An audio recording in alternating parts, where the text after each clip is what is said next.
আসসালামু আলাইকুম। আজকের অনলাইন ক্লাসে হিসাব বিজ্ঞান বিভাগের সকল শিক্ষার্থীদের স্বাগতম। আজকের অনলাইন ক্লাসে আমি তোমাদের সাথে আছি। আমি মোহাম্মদ ইমাম হোসেন মজুমদার, প্রভাষক হিসাব বিজ্ঞান বিভাগ, কুমিল্লা অজিত গুহ মহাবিদ্যালয়। প্রিয় শিক্ষার্থীরা, আজকের অনলাইন ক্লাসে আমি আলোচনা করব বিবিএ সম্মান চতুর্থ বর্ষের working capital management and financial statement analysis অর্থাৎ কার্যকরী মূলধন ব্যবস্থাপনা ও আর্থিক বিবরণী বিশ্লেষণ কোর্সের পঞ্চম অধ্যায়ের management of short term liabilities অর্থাৎ স্বল্পমেয়াদী দায় ব্যবস্থাপনা নিয়ে আমি আলোচনা করব। এই অধ্যায়ের উপর এটা আমার প্রথম লেকচার।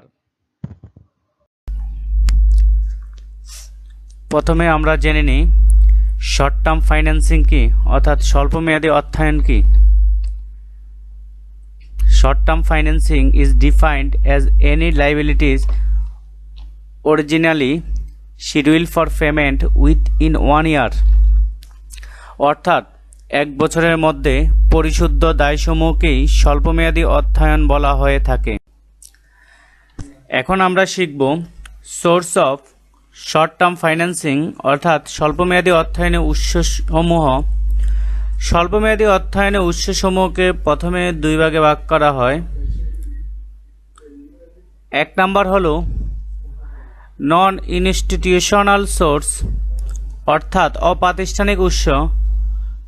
দুই নম্বর হলো ইনস্টিটিউশনাল সোর্স প্রাতিষ্ঠানিক উৎস। নন ইনস্টিটিউশনাল সোর্সকে তিন ভাগে ভাগ করা হয়।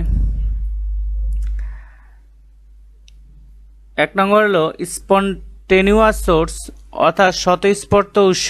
দুই নম্বর হলো কমার্শিয়াল পেপার বাণিজ্যিক কাগজ। তারপর হলো আদার্স অন্যান্য স্পন্টেনিয়াস সোর্স। স্পন্টেনিয়াস সোর্সের মধ্যে আছে এক নম্বর হলো ট্রেড ক্রেডিট, দুই নম্বর হলো অ্যাডভান্স ফর কাস্টমার, তিন নম্বর হলো আউটস্ট্যান্ডিং এক্সপেন্স। ট্রেড ক্রেডিট হলো বাণিজ্যিক ঋণ, অ্যাডভান্স ফর কাস্টমার হলো ক্রেতাদের অগ্রিম, আর আউটস্ট্যান্ডিং এক্সপেন্স হলো বকেয়া ব্যয় বা খরচ। আদার্সের মধ্যে আছে এক নম্বর রিলেটিভ আত্মীয় স্বজন, দুই নম্বর হলো ওন ফান্ড নিজস্ব তহবিল, তিন নম্বর আনঅফিসিয়াল লেন্ডার্স মহাজন, চার নম্বর ব্রোকার ফরিয়া বা দালাল। তারপরে ইনস্টিটিউশনাল সোর্স দুই ধরনের, একটা হলো বাণিজ্যিক ব্যাংক কমার্শিয়াল ব্যাংক, আর একটা হলো আদার্স অন্যান্য। কমার্শিয়াল ব্যাংকে আবার দুই ধরনের হলো জামানতবিহীন হলো আনসিকিউর্ড, আর একটা হলো সিকিউর্ড জামানতযুক্ত। আনসিকিউর্ড লোনের মধ্যে আছে ঋণ রেখা অর্থাৎ লাইন অফ ক্রেডিট, এরপর রিভলভিং ক্রেডিট ঘূর্ণায়মান লোন, এরপর ট্রানজ্যাকশন লোন লেনদেন ঋণ। আর সিকিউর্ড লোনের ভিতরে আছে অ্যাকাউন্টস রিসিভেবল ফাইন্যান্সিং প্রাপ্য বিলের মাধ্যমে। তারপর হলো ইনভেন্টরি ফাইন্যান্সিং মজুত পণ্যের মাধ্যমে। আদার্সের ভিতরে আছে আমার এক নম্বর হলো কোঅপারেটিভ ব্যাংক সমবায় ব্যাংক, দুই নম্বর হলো গ্রামীণ ব্যাংক, তিন নম্বর হলো নন গভর্নমেন্টাল অর্গানাইজেশন বেসরকারি সংস্থা, তারপর চার নম্বর হলো গভর্নমেন্ট সরকার। এগুলো হলো স্বল্পমেয়াদী অর্থায়নের উৎসসমূহ। বই এগুলো বিস্তারিত আলোচনা আছে, তোমরা বইতে পড়লে বুঝতে পারবে আশা করি। এই স্বল্পমেয়াদী অর্থায়নের উৎসসমূহ থেকে আমাদের অঙ্ক আছে, পরীক্ষায় অঙ্ক আছে 5টা টপিক্স থেকে। এই 5টা টপিক্সকে আমরা একটু আইডেন্টিফিকেশন করি। এটা হলো ট্রেড ক্রেডিট, এই ট্রেড ক্রেডিট সংক্রান্ত ব্যবসায়ী ঋণ সংক্রান্ত অঙ্ক আসবে। তারপর কমার্শিয়াল পেপার, এই কমার্শিয়াল পেপার থেকে অঙ্ক আসবে। তারপর হলো আনসিকিউর্ড ব্যাংক লোনের ভিতরে লাইন অফ ক্রেডিট ঋণ রেখা, তারপর রিভলভিং ক্রেডিট ঘূর্ণায়মান ঋণ, আর সিকিউরিড লোনের মধ্যে আমার অ্যাকাউন্ট রিসিভেবল ফাইন্যান্সিং, এই অ্যাকাউন্ট রিসিভেবল ফাইন্যান্সিং প্রাপ্য বিলের মাধ্যমে এই 5টা টপিকস থেকে আমাদের এই অঙ্ক আসে। আমাদের যে সোর্স অফ শর্ট টার্ম ফাইন্যান্সিংয়ের যে উৎসসমূহ আছে, এই উৎসের মধ্যে 5টা উৎস থেকে আমাদের অঙ্ক আসে। 5টা উৎস আমরা ভালো করে আমরা আবারও জেনে নিই আমাদের এখানে আমাদের পরীক্ষায় কি কি আসবে। 1 নম্বর কস্ট অফ ট্রেড ক্রেডিট থেকে অঙ্ক আসতে পারে। 2 নম্বর cost of commercial paper, commercial পেপারে বাণিজ্যিক পত্রের ব্যয় থেকে আমাদের অঙ্ক আসতে পারে। 3 নম্বর cost of unsecured bank loan, জামানতবিহীন ব্যাংক ঋণের ব্যয় থেকে আমাদের অঙ্ক আসতে পারে। 4 নম্বর কস্ট অফ রিভলভিং ক্রেডিট, ঘূর্ণায়মান ঋণের ব্যয় নির্ণয় করতে হবে, এ সংক্রান্ত অঙ্ক আসবে। 5 নম্বর cost of account receivable factoring. এই 5টা টপিকস থেকে আমাদের অঙ্ক আসবে। আমরা পর্যায়ক্রমে 5টা টপিক শিখবো। আজকে আমরা 2টা টপিক শিখবো। 2টা টপিক্স হলো 1, 2 আমরা শিখবো। এখন প্রথমে আমরা শিখবো কস্ট অফ ট্রেড। এখন আমরা কস্ট অফ ট্রেড ক্রেডিট নির্ণয় করা শিখবো। দ্য কোম্পানি বাই এ টাকা 10 lakh of raw materials under 330-90 terms. The company buy a raw material কিনবে 10 লক্ষ টাকা, তাকে শর্ত দিছে যে 10 লাখ টাকার বাকিতে raw materials কিনবে, তাকে শর্ত দিছে 313-90 অর্থাৎ 30 দিনের ভিতরে পরিশোধ করলে 3% বাড়টা পাওয়া যাবে। টাকাটা অবশ্যই 90 দিনের মধ্যে পরিশোধ করতে হবে। এটা আমরা এখন কস্ট অফ ট্রেড ক্রেডিট নির্ণয় করা শিখবো। এই যে 330-90 এই ধরনের শর্ত যদি প্রশ্নে দেওয়া থাকে তাহলে আমাদের বুঝতে হবে এটা ট্রেড ক্রেডিটের অঙ্ক, ব্যবসায়ী ঋণ সংক্রান্ত অঙ্ক। আমরা এখন ব্যবসায়ী ঋণের ব্যয় নির্ণয় করব। ব্যবসায়ী ঋণের ব্যয়টা আমরা 2টা সূত্রের মাধ্যমে করতে হবে। একটা সূত্র হলো সিম্পল ইন্টারেস্ট, আর একটা হলো কম্পাউন্ড ইন্টারেস্ট। এখন আমরা সিম্পল ইন্টারেস্ট শিখব। সিম্পল ইন্টারেস্টের সূত্রটাকে আমরা দেখি। সিম্পল ইন্টারেস্টে কস্ট অফ ট্রেড ক্রেডিট নির্ণয় সূত্র হলো এপিআর সমান সমান CDR by 100 minus CDR into 360 by CP minus DP into 100। এটা হলো কস্ট অফ ট্রেড ক্রেডিটের সিম্পল ইন্টারেস্টের সূত্র এপিআর। সিম্পল ইন্টারেস্ট সূত্র যখন ব্যবহার করব আমরা এই অধ্যায়ে, তখন আমরা এপিআর লিখবো। কি লিখবো? এপিআর। তাহলে আমরা এগুলো অ্যাব্রিভিয়েশনগুলো একটু শিখি। এপিআর হলো অ্যানুয়াল পার্সেন্টেজ রেট, সিডিআর হলো ক্যাশ ডিসকাউন্ট রেট। এই প্রশ্নে ক্যাশ ডিসকাউন্ট রেট হলো 3। তারপর হলো আমার সিপি হলো ক্রেডিট পিরিয়ড 90। এই প্রশ্নে সিপি হলো 90 আর ডিপি হলো ডিসকাউন্ট পিরিয়ড 30। এখন 3, 90, 30, সিডিআর হলো 3, সিপি হলো 90, ডিপি হলো 30। এগুলো কোথা থেকে আসলো? আমরা একটা হেল্পলাইন ব্যবহার করব। হেল্পলাইনটা যদি তোমরা খেয়াল রাখো তাহলে এই সংক্রান্ত অঙ্কে তোমাদের আর কোনো সমস্যা হবে না। এখন আমরা হেল্পলাইনটা দেখি। হেল্পলাইন 330-90। 330-90 এখানে 3টা হলো আমার সিডিআর আর 30টা হলো আমার ডিপি আর 90টা হলো আমার সিপি। এই হেল্পলাইনটা যদি মনে রাখতে পারো তোমরা ট্রেড ক্রেডিট সংক্রান্ত যেই কোনো সমস্যায় সমাধান করতে পারবে। এখন এই মানগুলো নিয়ে আমরা সূত্রে বসিয়ে দিব। বসিয়ে দেওয়ার পরে আমরা সিডিআর হলো 3, 100 মাইনাস সিডিআর 3 ইন্টু 360 সূত্রে, তাহলে সিপির মান হলো আমার 90 আর ডিপির মান হলো 30। এটা যদি আমরা ক্যালকুলেশন করি আমরা এখানে পাবো হলো 18.54%। তাহলে আমরা কস্ট অফ ট্রেড ক্রেডিট সংক্রান্ত আমরা সিম্পল ইন্টারেস্ট শিখলাম। এখন আমরা কম্পাউন্ড ইন্টারেস্ট শিখব। কম্পাউন্ড ইন্টারেস্টের সূত্রটা হলো আমাদের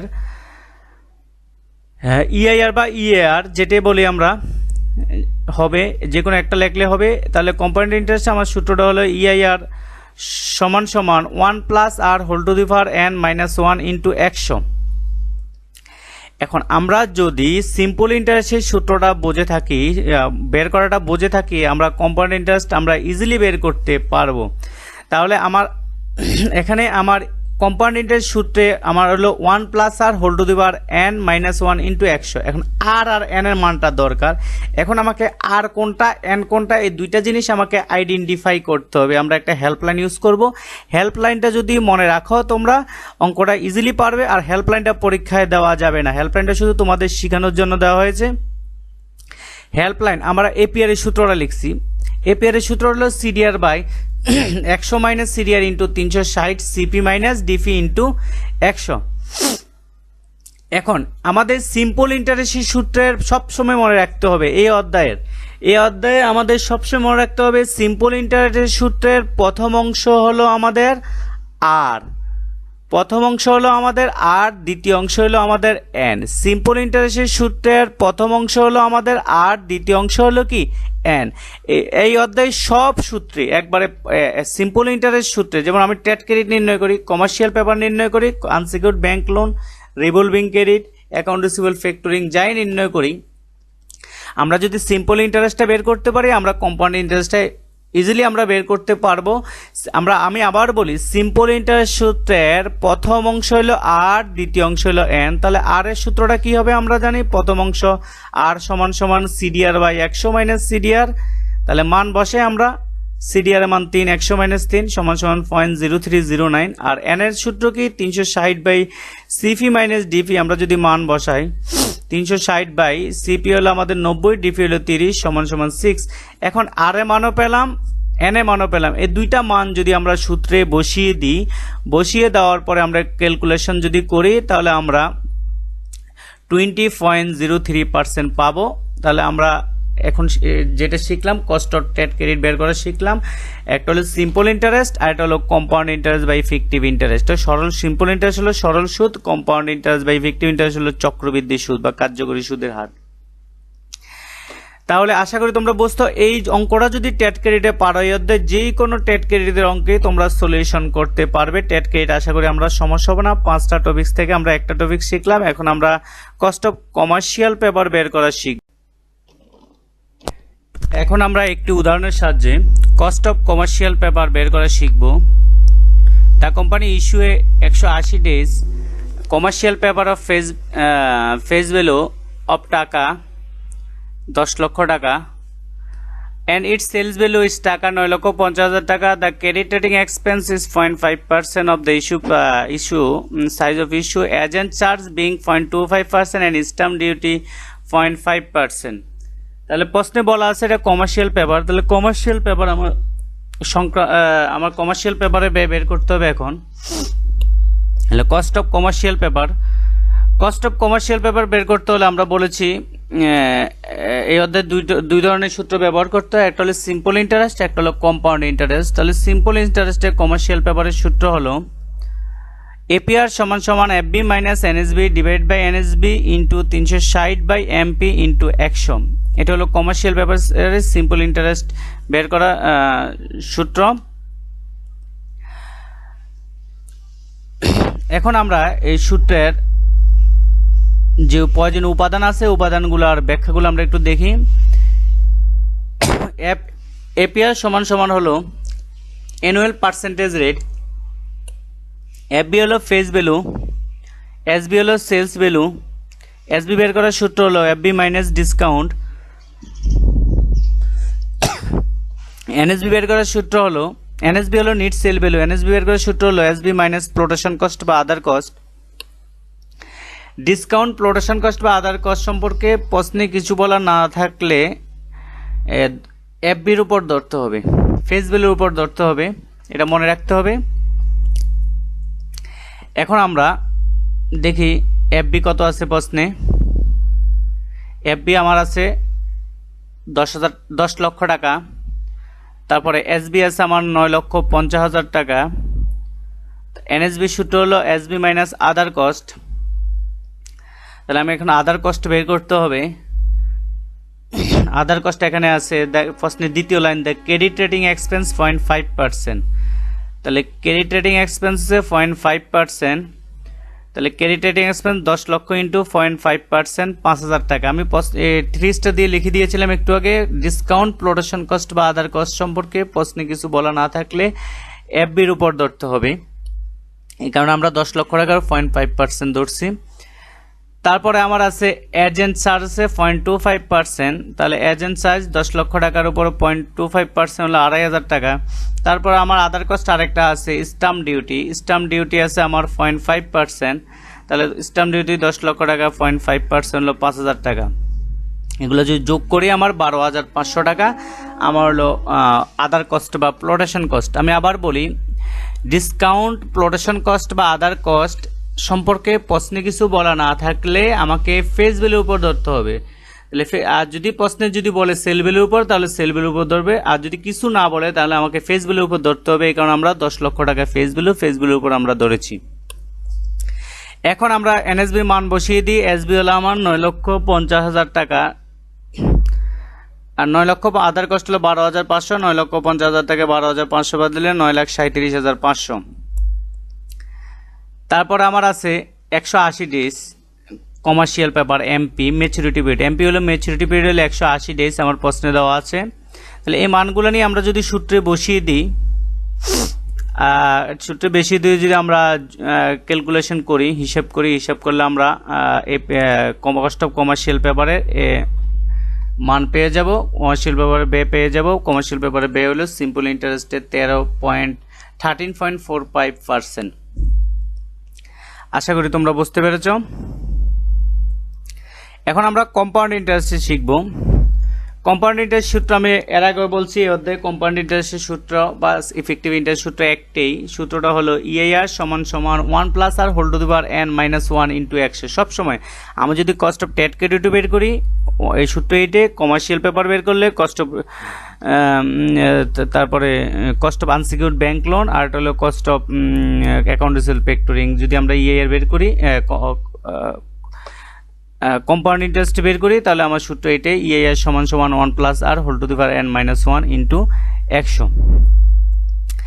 এখন আমরা আগেও বলেছি, এখন ইআইআর এখন আর আছে n আছে, এই সূত্রটা আর n এর মানটা বের করতে হবে। আমরা গত সূত্র বলেছি, এই অধ্যায়ে যে কোনো অঙ্কেই এপিআর সূত্র, সিম্পল ইন্টারেস্টের সূত্র যদি আমরা মনে রাখতে পারি, সিম্পল ইন্টারেস্ট থেকে আমরা আর n এর মান পাবো। এই জন্য আমরা একটা হেল্পলাইন ইউজ করি।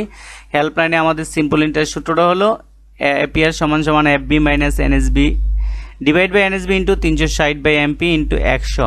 তাহলে এখানে আমার প্রথম অংশ আমার হবে আর, দ্বিতীয় অংশ হবে এন। এই অধ্যায়ে যে কোনো অঙ্কে আমরা যদি সিম্পল ইন্টারেস্টের সূত্রটা মনে রাখতে পারি, সিম্পল ইন্টারেস্ট সূত্রের প্রথম অংশ হলো আর, দ্বিতীয় অংশ কি এন, আর প্রথম অংশ আর, দ্বিতীয় অংশ এন। তাহলে আর হলো FB minus NSB divide by NSB. আমরা যদি মানগুলো বসালে 0.0672 আমরা পাবো। আর এন হলো দ্বিতীয় অংশ 360 বাই এমপি, 360 বাই এমপি হলো 180। এই মানগুলো যদি আমরা সূত্রে বসিয়ে দিয়ে ক্যালকুলেশন করি, তাহলে আমরা 13.89% আমরা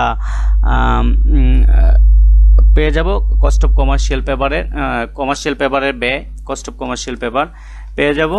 তাহলে আমরা আজকে ক্লাসে দুটি জিনিস শিখলাম, একটা হলো কস্ট অফ টেট ক্রেডিট নির্ণয়, আর একটা শিখলাম এখন কস্ট অফ কমার্শিয়াল পেপার। দুইটি অঙ্ক যদি তোমরা ভালো করে ভিডিওটা বারবার দেখো, তাহলে আশা করি তোমরা কস্ট অফ টেট ক্রেডিট এবং কস্ট অফ কমার্শিয়াল পেপার এই অধ্যায়ে যে কোনো অঙ্ক সমাধান করতে পারবে। দুইটা টপিকস নিয়ে তোমরা আর চিন্তা করা লাগবে না, তোমরা শুধু এই ভিডিওটা বারবার একটু ভালো করে দেখো, বাসায় দুইটা অঙ্ক একটু প্র্যাকটিস করো, তারপর বই থেকে তোমরা অঙ্ক প্র্যাকটিস করো, কস্ট অফ টেট ক্রেডিট নির্ণয়, কস্ট অফ কমার্শিয়াল পেপার। এই দুইটা অঙ্ক যদি তোমরা শিখতে পারো এই ভিডিও দেখে, তাহলে এই অধ্যায়ে কোনো সমস্যা হবে না। আর বাকি আমাদের তিনটা টপিকস আমরা পর্যায়ক্রমে বাকি তিনটা টপিকস আলোচনা করব। সেই পর্যন্ত তোমরা ঘরে থাকো, নিরাপদে থাকো, সুস্থ থাকো। আল্লাহ হাফেজ।